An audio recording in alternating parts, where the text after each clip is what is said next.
welcome to the Art of Action Figures. On this episode, it's a special occasion, the 25th anniversary of my favorite Star Wars movie, Episode 1, The Phantom Menace. And as much as I enjoy the original trilogy, this movie just blew the lid off of the galaxy that the original trilogy set up and opened the door to all of the possibilities of the prequel trilogy and all of the strange worlds and inhabitants that we get to see throughout it. I think Star Wars as a brand is still kind of scrambling to put the lid back on the can and undo what they perceive as like the damage that the prequel trilogy did, but I think it's time to move on from that. I would love to see sort of resurgence of appreciation for high fantasy side of Star Wars.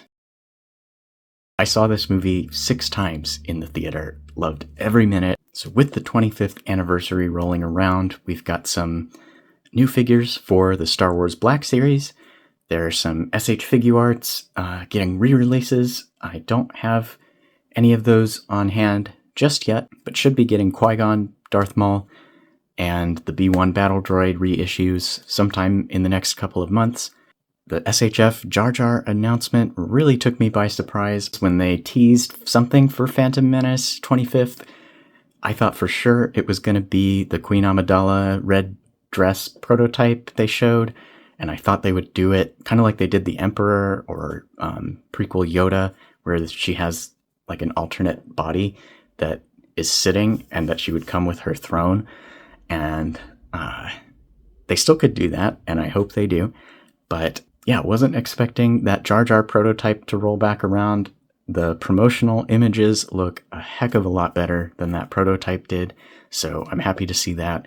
I'm happy to see his goofy tongue, long tongue expression, and I hope that there's more, maybe some hand-grabbing tongue accessory for Qui-Gon. One of those frog things that he tries to steal. A Jar Jar with an articulated tongue would probably be just the peak of action figure engineering. Yeah, as good as the Black Series Jar Jar is, in fact, it's my favorite #1 Black Series figure if you saw my previous Black Series line overview video. As good as that one is, I gotta have the goofy tongue out face, so looking forward to more details on SHF Jar Jar. But in the meantime, we've got some very exciting releases for me from the Black Series, #2 and #3 in the Phantom Menace mural, little Anakin Skywalker and Padmé Amidala. We're going to talk all about these figures.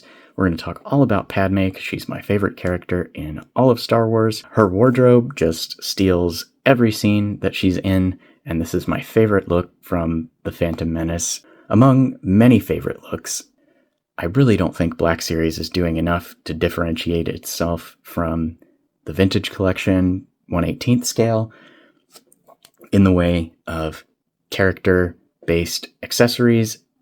First of all, how can you show the character with just every figure coming with the same blank expression? Nothing says character to me more than facial expressions, a little smirking face for Anakin, smiling face for Padmé. I think that would go a long way, and I really think that Black Series needs to get with the times and start including some alternate hands, alternate heads, things that allow you to express the character through the figure. This style of packaging is going to be phased out here pretty soon and replaced with a similar style that ditches the 45-degree angle on the sides here in favor of just a regular box. I'm pretty happy about that. I have never liked this angle. It makes storing the boxes weird. If you want to display the mural, you've got to do it at a weird angle. Kind of wish they had just done that from the start, though. But anyhow, if you want to see what the mural of the Phantom Menace looks like so far, here is Phantom Menace #1, 2, and 3. And there's not really any continuity in the backgrounds here. Like Anakin's is Tatooine, Padmé's is Naboo, and Jar Jar's also looks like Naboo to me, but I'm not really sure. You do have Jar Jar's finger continuing there. I don't see any Padmé on Anakin's box except like the tiniest little corner of her sleeve and tunic there. I think the next figure in the mural for Phantom Menace is the Droideka. That figure and the announcement of these two for the Phantom Menace has really been keeping me interested in the Black Series line these days. So glad that the prequel trilogy is getting some love. Maybe the Jar Jar Renaissance is upon us. I think it is. But at the very least, I think the world could show a bit of long overdue kindness to Jake Lloyd and Ahmed Best, who deserved none of the shameful behavior that Star Wars fans have shown them over the years. I think it's time to turn that around. So, anyhow, that is my soapbox for the Phantom Menace. Each film and TV series has its own color, lots of blues and reds, but I do like the yellow. Kind of reminds me of the Naboo Starfighter. I don't know if that's what they've drawn it from, but that's what makes me think of.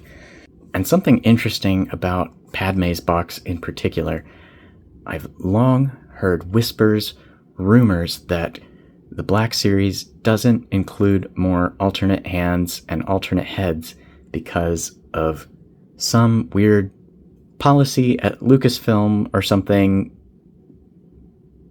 preventing them from showing separated body parts in the packaging. And this is not without substance. There have been multiple occasions, including the previous Padmé release, where they included an alternate hand, but placed it obscured by the box. They've done it with other characters with alternate heads. I think Dagobah Yoda, Revenge of the Sith Anakin, but they also do things like Jedi Luke Skywalker had his alternate tunic part hidden behind the figure.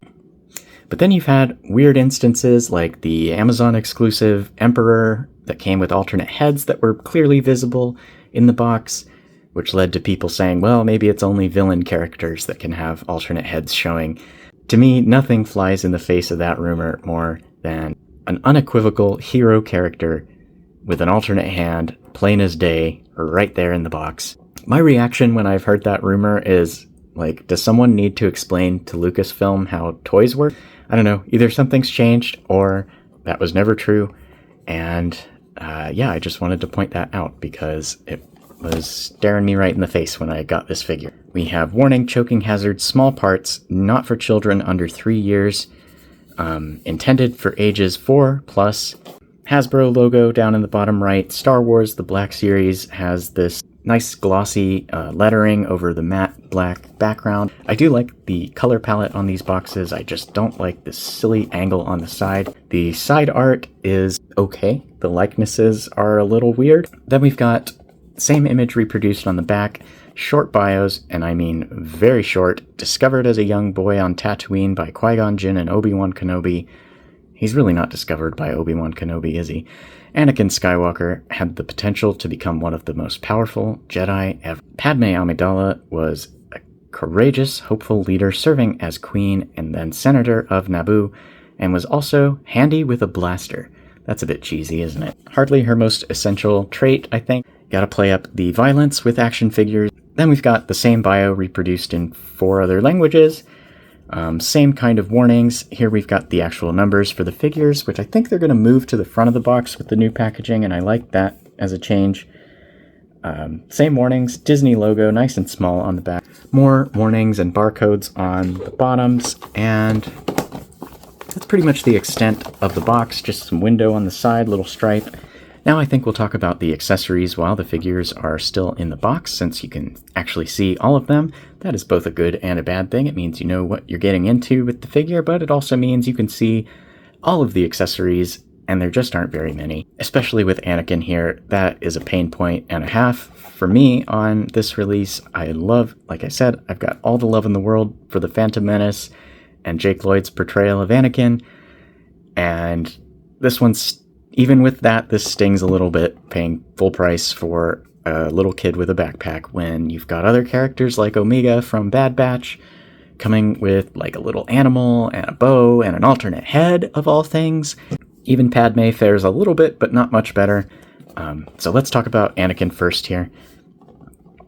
as you can see, we get Anakin, the figure, straight face, neutral expression, 2 C-grip hands. One's a little bit more relaxed, and one, I guess, is more of an O, and nothing to hold in them. But he does come with his Leaving Tatooine backpack. I love that they've included that. I really, really think they ought to have included a couple of things. Either the pod racing helmet or the Naboo starfighter helmet. The necklace that he makes for Padme, I really wanted to see them include that. Maybe they will make Padme in the like orange and pink space snuggie. I doubt it. So that would be the other opportunity. Or maybe they'll make funeral Padme. That's dark. Probably not. So this kind of seemed like the opportunity to get that as an accessory. I know it would be tiny, but it's such a kind of important detail in the movie. So that one really stings. And then some tools. He fixes things, he builds things, he loves Padme, and he leaves home. We've got one of those traits covered with the backpack. Really would like to see something connecting him to Padme and something connecting him to tools and building things. Maybe if they make a bare metal C-3PO, which I really hope is coming at some point, potentially come with some tools that Anakin can use.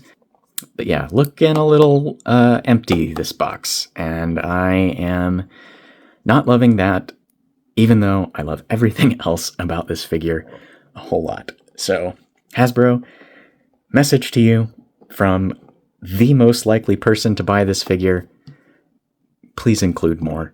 This is not enough. All right, moving on to Padme. Like I said, fares a little bit better. She has the very conspicuous alternate hand. It's conspicuous for 2 reasons. First of all, like I said, alternate hand, completely separated from her body, visible in the packaging. Gasp. Nobody seems to care about that, at least at this point in time, which to me really begs the question and leads me into the second point. Where have all the alternate hands been for other characters? Most recent example is the stellar Glavis Ringworld Mandalorian figure that comes with a knife he can't hold. Where was Mando's hand to hold his knife? Where are the relaxed hands so that, like, everybody, including random civilians, doesn't have to walk around like this all the time? What are we doing? Why does she have a C-grip hand on this arm? It's just so confusing to me what they're doing with hands. And that's one of the things that, to me, is really, really undermining the Black Series as a line. I think it would be a lot stronger and more compelling if it did a little bit more to differentiate itself from world building scale, lean into character scale. Moma Nadon Hammerhead coming out with cups. Like, can Ithorians even drink out of cups? What are we doing with cups? Give him his staff. Give him some gardening tools. Okay, so she comes with the alternate hand, and she comes with the 2 blasters, which necessitate the alternate hand. First of all, we'll talk about her Ascension gun, which... Is there a thing about not saying the word gun and saying blaster instead? Because people seem to do that, and I don't know. They call it an Ascension gun in the movie, so that's what it is. And then she comes with her Naboo Royal Blaster. I think this is one of the ones she takes out of the hidden compartment in her throne. One of the most underwhelming features of this otherwise excellent figure is, where is the silver on this blaster? This is flat gray plastic, and that is so bad. It's bad. I think the reason they did it, or maybe the way they justified it, is this blaster does have a gimmick where you can extend or shorten the barrel. She uses it in both modes, so I guess that's cool. I would have infinitely preferred the long-barreled version with a very nice silver paint job, or better yet, both versions with a silver paint job. That's a wild miss. I am probably going to extend the barrel and paint it myself, but don't make me do that. So, yeah, this figure does include a little bit of a project. I thought that this Ascension gun grip looked really chunky, and that maybe they could have found a happier medium between the size of this and the size of this and given her a different alternate hand. But I looked it up, and the prop for this piece does have a very strangely chunky grip. That's it for Padmé's accessories, so let's go ahead and unbox both, and we'll talk about details, sculpt, articulation, before finally getting into some size comparisons and some posing. I've got my trusty hobby knife here. I don't think there is any other kind of knife. I've never heard a YouTuber say they have an untrusty knife. I guess if it cuts you at some point, it probably becomes an untrusty knife. Do use an adult or an adult brain if you got one when you're doing this. Knives are sharp and probably not safe for 4+ like the figure is, so grab an adult and have them help you with this part. But I like to cut the tape on the bottom, and as you saw, I stick the blade under the flap and push it out, just so that I get a nice, clean, open flap with no wrinkle indentation from shoving my finger in the gap. They do have an enclosing layer of plastic. I wonder if this will continue with the new packaging. We'll see. Or if it will just be a window, kind of like the red box used to be. And unlike imports, the figure and accessories are all held in place very tight, very snugly with the plastic.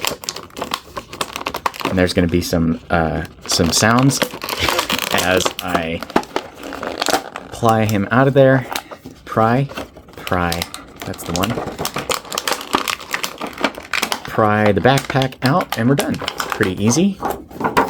Go ahead and set this aside, and we'll get Padmé out. I've got my trusty hobby knife, but knives are very sharp, and I recommend using an adult or an adult brain if you got one to perform this unboxing method. Under the flap, pop the flap open. Same on the other side. A nice, clean, unwrinkled, and the figure and accessories are all held very snugly in place. This time there is a bit of tape, which I don't love. Tape is a little bit hard to maintain as far as my collecting habits go, where I will keep figures. I like to store the figures in their boxes and display only a few at a time. There we go, she is extracted, all unboxed, side by side, and looking very good, but a little awkward with these hands, as always. I will go over each of them in detail here. Let's maybe start with Anakin. Now, bringing Anakin in for a close-up, the Jake Lloyd likeness here is perfection. It is so good, down to the little freckles under his eyes, his small nose. The only critique I would have is they've got to tone down the glossiness on his skin, and you know it is too glossy when your camera refuses to autofocus on it. How shiny it is around his nose on these high points. That's a little too much for skin. It kind of looks like he's been, it kind of looks like he's covered in some kind of oil, which is pretty weird. So I have seen a lot of tutorials on how to apply some matte overcoat. Very common problem I have with Black Series. Very good texture and detail in his hair sculpt.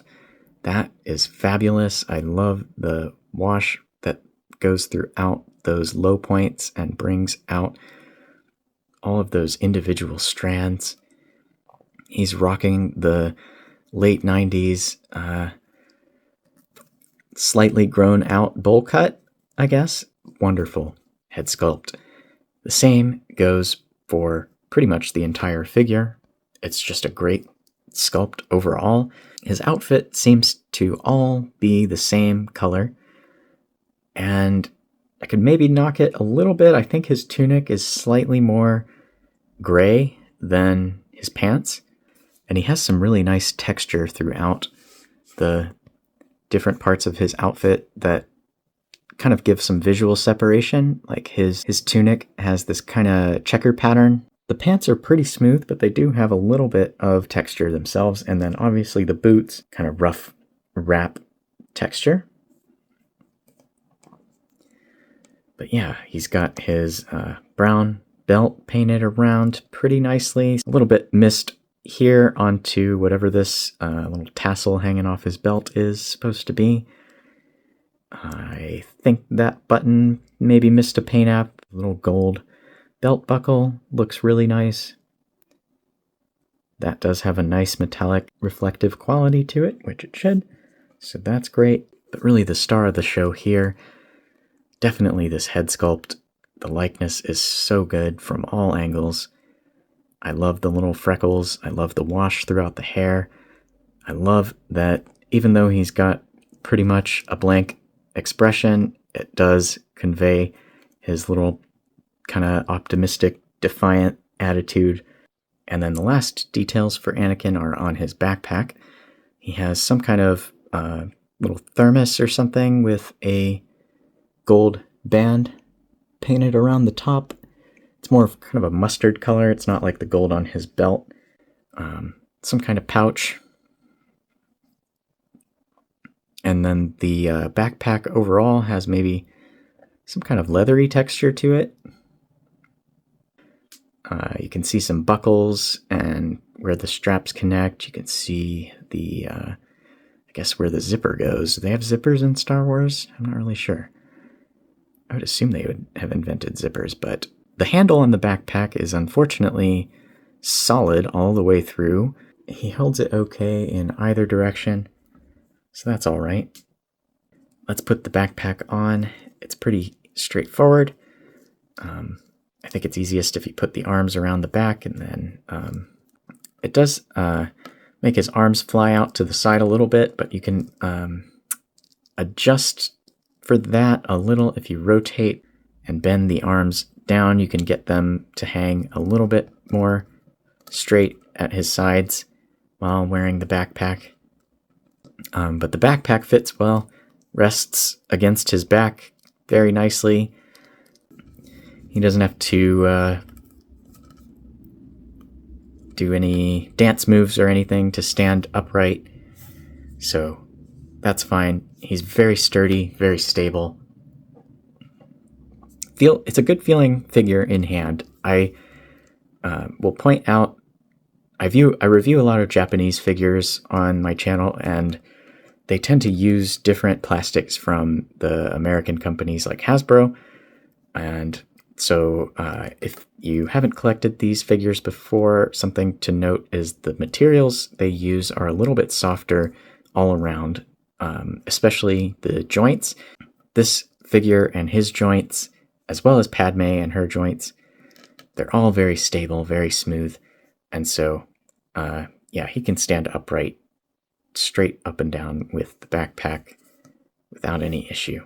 The one problem, which I guess this is maybe a sneak peek of articulation section, is he cannot grab the strap. But yeah, that's pretty much it for little Annie. Let's set him aside and we'll talk about Padmé. It's definitely not the worst of the shiny Hasbro faces, but still you can see the sparkle on her eyebrows, which really shouldn't be there, on her neck. It does look like she has at least some amount of matte finish, which gives her this almost like glossy movie star, where they would put like petroleum jelly on the lens or whatever to get that like really kind of weird, glowy, smooth skin appearance. This is another really, really good likeness. I think the Attack of the Clones Padmé is especially good in profile, but when you look at it directly, it loses me a little bit. Looking straight on, I don't know if it's quite all there, but turning to the 3/4 and profile, I think that likeness really comes across, and so maybe that's something to do with the placement of the eyes. But not bad, just very distinct from this face sculpt, which is weird for the same character. That is something that, yeah, it's just kind of weird when you look at it side by side and it doesn't look like the same character. Placement of the eyes, size of the eyes themselves. And if you take away Attack of the Clones Padmé, I don't think this doesn't look like Padmé. The Natalie Portman likeness is not quite as dead on as Jake Lloyd's little Anakin, but it's definitely decent, and from side profile, fabulous. I mean, that's perfect. It's just when you turn it, something about the placement and size of the eyes falls apart a little bit for me. Yeah, you can see the left eye definitely has drifted a little further away from the center line at her nose. They've added a little bit of a transition of light brown paint at the hairline, which is more effective when not viewed close up like this, because it does kind of mirror the way that an actual hairline looks, with a little bit of kind of wispiness in the finer hair around the hairline.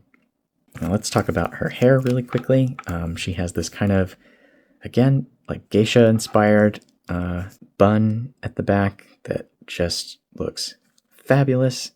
I don't know if there's supposed to be a little paint on that hairband there, but yeah, one of Padmé's more basic hairstyles, I would say, but definitely an effective one.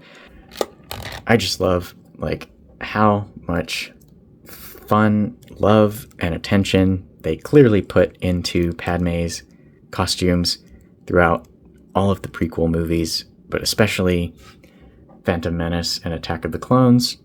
Padmé kind of gets sidelined in Revenge of the Sith, and it is for that reason that it is my least favorite of the prequel movies, when I know it is most people's most favorite, oddly enough. Now, let's talk about this costume. I really like this costume. This is probably, if I had to pick a favorite look among the many favorite looks from the Phantom Menace, this would probably be it. It is just elegant and versatile. There are a couple of things that I think could have been a little bit better, but overall, I'm really happy with how they've done this.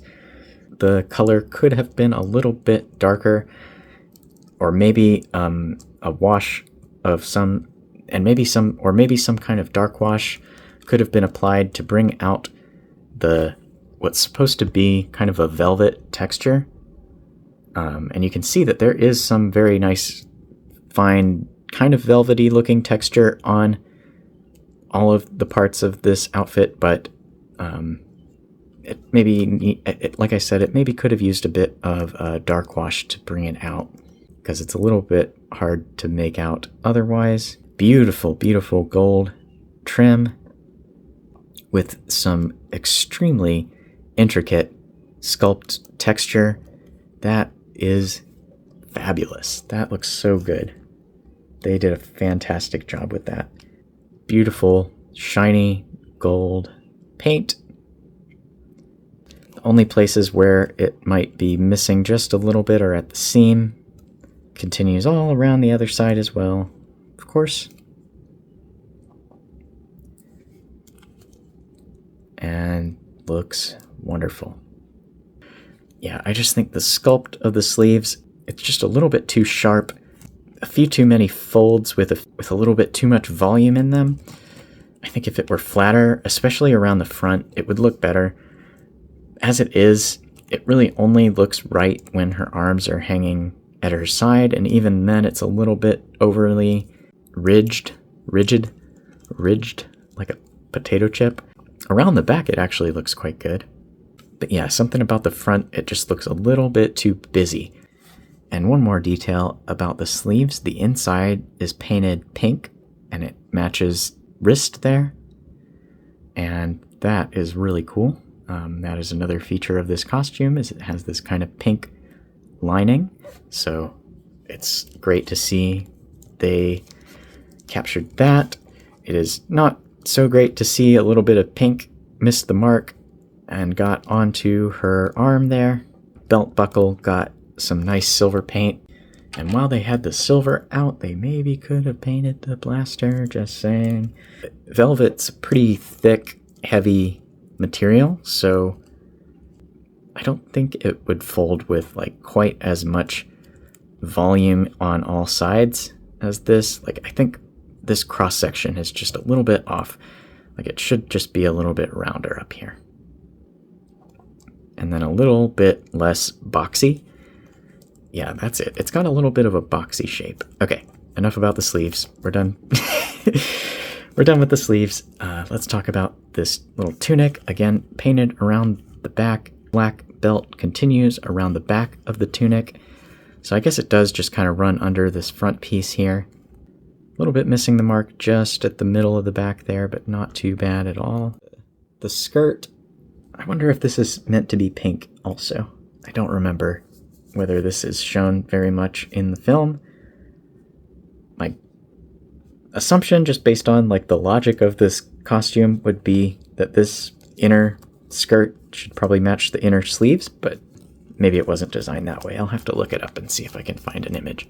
The pants have very consistent texture, similar to the torso, and she's got those very hidden knee joints, which look pretty good from the front. Finally, her boots are kind of these black riding boots. They have kind of a leathery look, and there's actually a little bit of mud splashed on them. Yeah, I looked it up, and that is accurate to the appearance of this costume. I guess when she's out in the fields, she gets a little bit of mud on her shoes, so it's cool to see that. I think that looks great. We have her hidden blaster that she pulls out of the side of her throne, which is, again, very distinctly, memorably, importantly, extremely chrome and silver in the movie, and they didn't really get it here. So this stinks a lot. I don't like that. Instead, I've just done dull, bare, gray plastic, and I guess the reason they did that is, oops, the barrel can extend, and it does pop out if you pull it all the way out, but she does use the blaster in this mode. Again, I would have preferred the long barrel, since the Geonosis Attack of the Clones Padme has the short barrel. And comparing it to the Attack of the Clones blaster with the silver paint, I mean, there's just no comparison. This is what it looks like. This is not. But that's not all. She does get her Ascension gun with that very chunky, but from what I've seen, screen accurate grip down to the like asymmetric fit to your hand kind of sculpt on there. And then it has this, what is that, silver paint on the scope? It sure is. No. You can't do this. You can't do silver paint on only one of the accessories that should have silver paint. But it does look pretty cool. The scope on the side there is a little bit wonky, but you can fix that with a little bit of heat very carefully.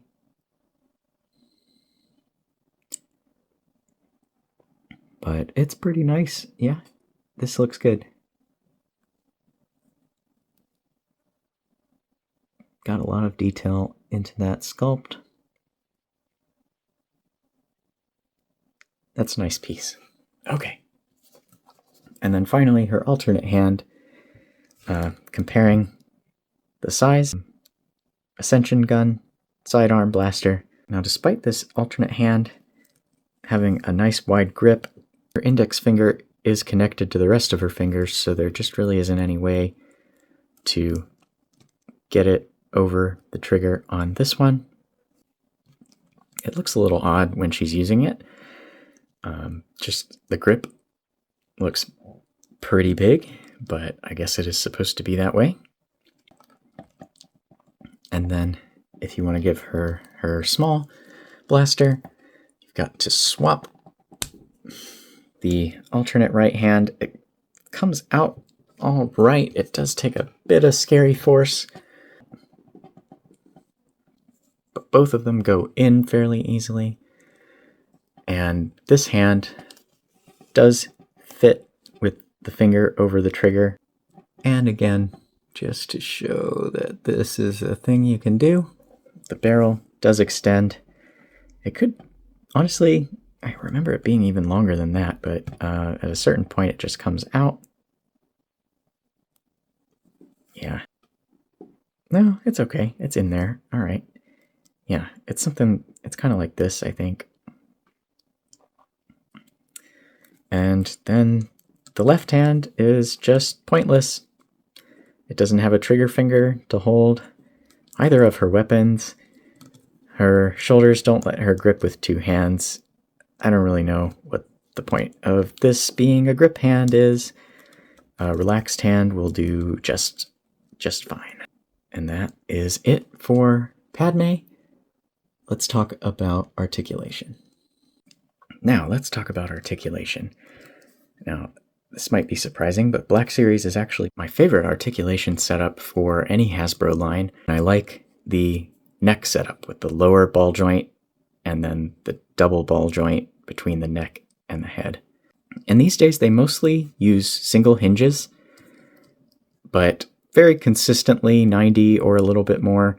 But what I really like about them is they are a lot smoother to operate than Hasbro's joints usually are. They have a tendency to make their joints out of soft, chewy feeling plastic. When they have a double hinge, they seem to struggle to match the tension in both parts of the hinge. So this one, for example, the lower hinge wants to bend a lot and the upper hinge doesn't want to bend at all. And they just have this kind of unpleasant, clicky, chewy feel to them that is kind of squishy and weird.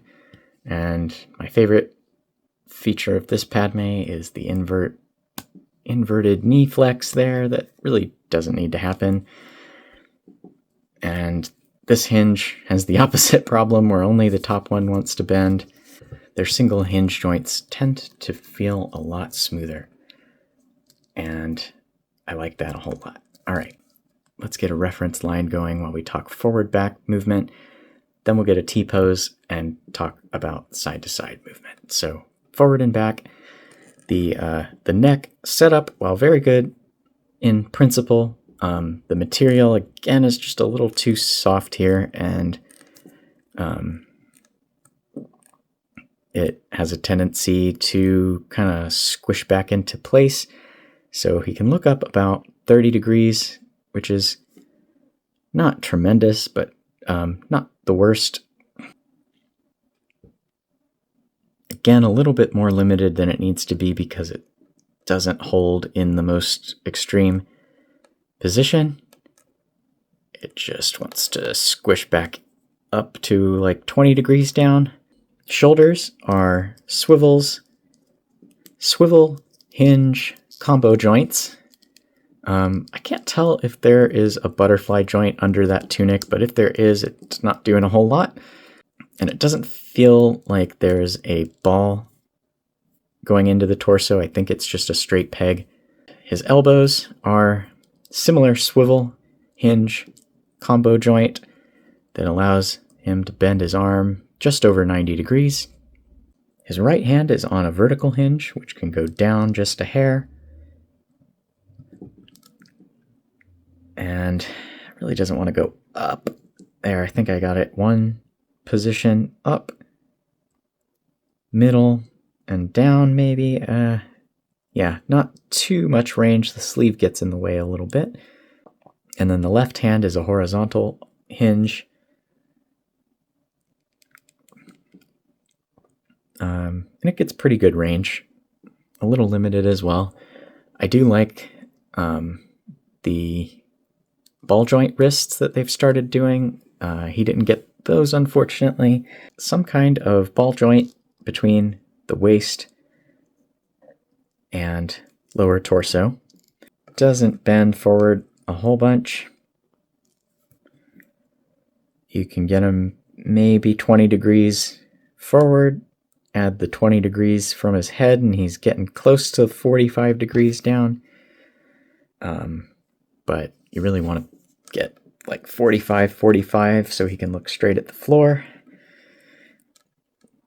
And then going back, again, it's maybe 20 degrees plus the 30 degrees or so at the head, and gets a little bit over 45 as a result.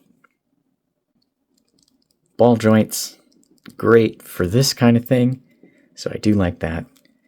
His hips, just straight ball pegs, and the tunic is fairly soft. It's a little bit thick, but it does have these cuts down the side, and so with that, he can kick the leg forward pretty well to 90 degrees.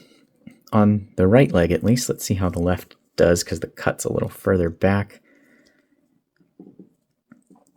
Still works pretty well. He can get pretty much 90 degrees forward, both legs.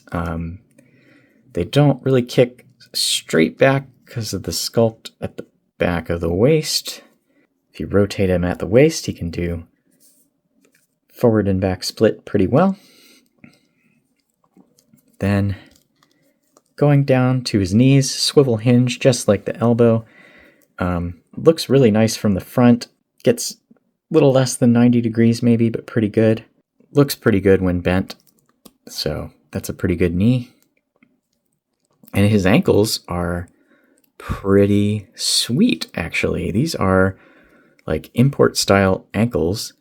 Swivel, hinge, swivel, combo joint in there. So not only do you get a good amount of hinge down, well over 45, just a little bit of up because of the sculpt of the boot there. Now you can't really push the shoe over the boot, so it doesn't go up too much. You can also swivel the shoe within the boot. I like that a lot. Hopefully that joint sees some more use as they go. All right, let's talk about side to side. T-pose, he can raise the arms with the hinges at the shoulder. He can raise his arms to a T, no problem. His head on those 3-ball joints can tilt to the side a very good amount, actually. That's more than 30, 35 degrees maybe. So that's pretty good. Ball joint in the waist. Again, about 20 degrees. It seems like 20 degrees is about the angle of your cone here. Hips, thanks to those side cuts, really great. Little less than 180 degrees, but fairly good. And then, as we already talked about, the ankles swivel, which is pretty awesome. And then the lower swivel gives you a really nice ankle pivot. And yeah, overall, he's a really stable, nicely built figure. A little stiff in the torso and the arms. Padmé's articulation. Swivel hinges in the shoulders, same as Anakin, although I think her joint going into the torso might be a ball joint, kind of like the Padawan Ahsoka figure, because there is a little bit of wiggle in there. Wiggle and a wobble, so I think they're ball joints. Neck is exactly the same setup as Anakin with the 3-ball joint system, which works a little bit better for Padmé here. Her neck may be just a little bit thinner. I'm not sure if that's contributing, but she can look down almost 45 degrees, which is great. And despite the bun, looks up pretty much all the way to, again, a little less than 45, maybe 45. Arms swivel all the way around. Pretty unsightly elbow joint. I think it just doesn't help with the overall blocky, busy shape of the sleeves. That the elbow joint is also very blocky. Maybe rounding this cut a little bit would have looked a little bit nicer. And the other thing, when you bend the elbow, and because the folds are so specific, it just breaks those sculpts, and it doesn't look quite right from any angle when you do that. But it does bend more than 90 degrees, so it's got that going for it. And then swivels in there as well, which kind of acts as your upper arm swivel. Vertical hinge on the right hand goes down a little bit, up a little bit, and horizontal hinge on the left hand. Again, it's a gripping hand for no reason at all. And it goes in a little, out a little. And her torso, same kind of setup as Anakin, but her overlay is not quite as bulky as Anakin's. It's very tight to the inner torso. If it is an overlay at all, it's hard to tell. I think the only place you can really tell is the shoulders there. It does seem like there is another layer inside that. So single ball joint at the waist works a little bit better for Padmé as well. About 30 degrees or so. And with the pretty good articulation at the head, she's well past 45 on her way to like 70 degrees maybe. So that's really good. Getting close to looking at the floor. And the ball also allows her to tilt back, which again gets about 30 degrees plus the 30 or 40 degrees or plus like the 40-ish degrees at the head, so she can look up again about 70 degrees, well on the way to 90, so that's really good. Her hips, exactly the same style hip as Anakin, just straight ball pegs. They kick forward pretty well. Her waist piece does have a little bit more rounded inner shape here because it is visible, unlike Anakin's, and so if she's kicking exactly straight forward, it doesn't quite reach 90, but kick it to the side just a hair, and she can get there all right. Let's see. Then, similar to Anakin, kicking back, but she's also got the skirt tunic piece in the way, so she can't really get a forward to backward split quite like Anakin can, but not too big of a deal.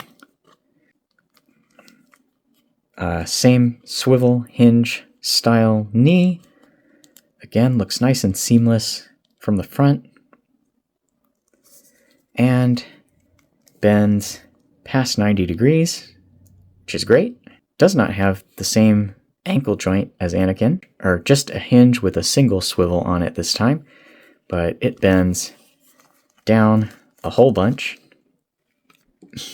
up just a hair. And now let's talk side to side. So hinge at the shoulders, gets up into a T-pose without much protest, maybe a little protest at the neck. She can tilt at the neck a great amount, 45 degrees easily. So really phenomenal neck. It's maybe a little long, but the articulation is fabulous. And then again, ball joint at the waist. Really great capability to like pivot the body against itself and balance her in more organic, fluid postures. I love that. She can tilt on that ball a really good amount. That's easily 30 degrees or more. Pretty much perfect side splits. The skirt is pretty pliable and gets out of the way nicely. Swivel at the bottom of the ankle joint works pretty well. And she can stand with her feet flat on the floor, skirt running into the floor, however, about that far apart. Yeah, Padmé's articulation is kind of fantastic. Wasn't expecting that, but we all know Padmé is trained in the martial arts at Queen School, so very important that she be able to do, nice high side kick and all that. Queen School. The politics of Naboo are kind of nuts, huh? being my favorite character, my favorite look for my favorite character from The Phantom Menace, and a very well detailed, well sculpted, really well executed, well articulated figure. This is very quickly becoming one of my favorite Black Series figures. And it is definitely one of the best that they have put out in some time as far as figures that I like to collect. I mean, as far as the prequel trilogy goes, it's been a pretty big drought, so definitely glad to be seeing some more prequel trilogy characters, and yeah, they did a fantastic job with both of these. Now, let's talk about some size comparisons. And here we see little Annie with some of his future incarnations. In the middle, it's one of my absolute favorite SH Figuarts figures, Mr. Excuse me, I'm in charge of security here, my lady. Attack of the Clones, Anakin, what a guy. And on the right, wheezing man full of regrets, it's the SH Figuarts Kenobi Vader with the unmasked Anakin head sculpt from the Return of the Jedi Luke Skywalker Figuarts. Overall, just a lot of Anakin attitude going on. And here we have Phantom Menace Padmé in her raid on the Theed Royal Palace look, next to two of her future incarnations. The Attack of the Clones Padmé from the Black Series as well, one of my favorite worst figures by virtue of being Padmé and existing. And then from one of my favorite worst figures to one of my favorite best figures, the SH Figuarts Geonosis Battle Padmé. And she is kind of a masterpiece figure. Attack of the Clones Padmés are about the same height and just a bit taller than Phantom Menace Padmé, which makes sense. She looks a little bit younger, also makes sense. I thought maybe her head was a little large for her body. It could be. It also might be that the neck is a little long and thin. But yeah, unlike Anakin, I think this is, in fact, the complete collection of 6-inch scale Padmé figures, which figure companies, we got to talk about my favorite Star Wars character, Padmé, and her million amazing costumes throughout the series. I think figure companies are just scared of making figures in dresses still. For that to change, people have probably got to stop calling them traffic cones, which isn't very nice. And compared to the Attack of the Clones Padmé, Black Series Phantom Menace Padmé is just miles ahead, much closer in like quality and stability to the Figuarts. I would not attempt narrow foot pose like that. Phantom Menace Padmé, however, is very stable. So that is excellent. I'm really glad to see how much they've improved. And here's my complete collection of Phantom Menace figures so far. I have the SHF Qui-Gon Darth Maul and B1 Battle Droid reissues coming soon, so stay tuned for those. Looking out for more information on the SHF Jar Jar Binks as well. On the left, another one of my absolute favorite Star Wars Figuarts, the Padawan Obi-Wan Kenobi. I still think this is the best Ewan McGregor Kenobi likeness that's been done at this scale. Close second would be probably the Clone Wars Black Series figure. Not really sure why the likenesses get worse over time. That's kind of weird. Even SH Figuarts, Attack of the Clones, and Revenge of the Sith, and especially the Kenobi series Obi-Wans, really don't look like Ewan McGregor to me. But this one is spot on and looks fabulous. And on the right, the Black Series Jar Jar Binks appropriately towers over everyone. It's a good little lineup of figures so far, and I'm looking forward to more to come. As far as figures from the Phantom Menace I'd like to see, Queen Amidala in the red dress, Bare Metal 3PO, Palpatine, Panaka, and maybe Watto or Sebulba. A standalone pit droid release or multi-pack of pit droids would be cool. Love at first sight. Maybe let's put Jar Jar goofing around with something in the background. Touching absolutely everything instead of not touching anything. No, Anakin, that's no angel. That is aristocracy. I love the story of the prequel trilogy just because it is very hard to pinpoint the moral of the story. Anakin's downfall has so many contributing factors going into it. You have, first of all, he starts life as a slave, an owned human, loss of his mother, the person he was desperately close to, love and admiration of Padmé. Then you've got Qui-Gon telling him he's the chosen one with the most midichlorians ever. Obi-Wan and the rest of the Jedi Order being very skeptical. And I think one of the faults of the prequel trilogy is just how much time was skipped between The Phantom Menace and Attack of the Clones. I know they had to really rush through Padawan Anakin to get to Vader. And I honestly would love to see something fill out the middle story between Phantom Menace and Attack of the Clones. He's in an awkward position of being kind of an outcast as far as the Jedi are concerned. It's interesting. He never really entertains the idea of leaving the Jedi, and I would love to know why. I don't know why. And I think that that has the potential to do for episodes 1 and 2 what the Clone Wars did for episode 3. And here I'm going for that scene, that shot of Padmé peeking around a pillar, our battle queen here. Yeah, I think that works out pretty well. I think, let's see, probably want her looking down a little bit more. There we go. That's better. Sure would look a lot better with some silver paint on this blaster, though. There we go. I'm pretty happy with that.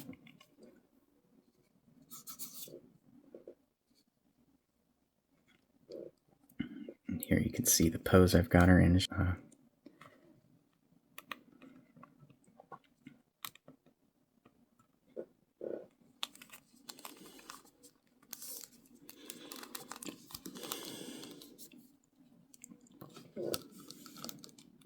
Run and gun with the short tip, the short blaster.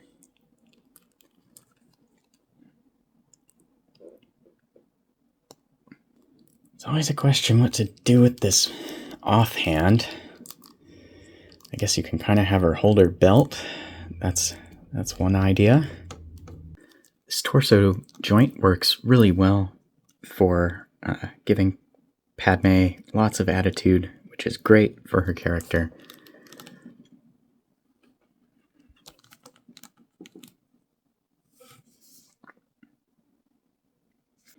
She's a little bit difficult to light because her costume's so dark, but her face is so shiny and glossy. Here, I think that's a good balance. I've tilted the light a little bit away from her face. And now, Viceroy, we will discuss a new treaty. Let's see. One thing I wanted to try, and I don't think it's going to work at all, is with the big blaster, can she hold it with two hands, as they do when scaling the palace?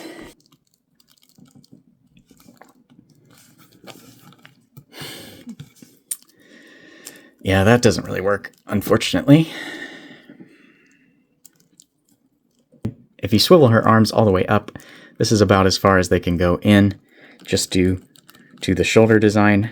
Yeah, so she's not really going to be gripping the blaster with two hands. So if you want that specific pose, you'll have to kind of fake it the side. But then obviously if you turn it to the front, it's all a lie. Kneeling pose, good for not just battle, but also the Gungan leadership and pleading for their aid. And that works okay. The skirt gets in the way a little bit.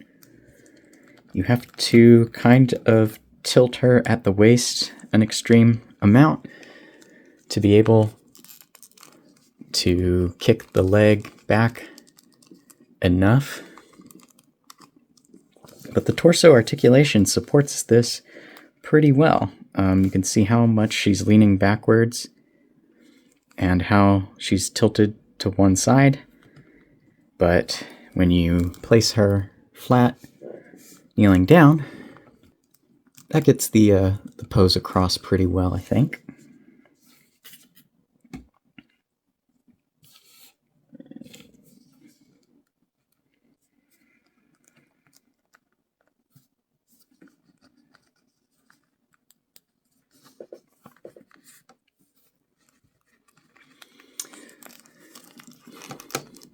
But yeah, really, really nice articulation for Padmé.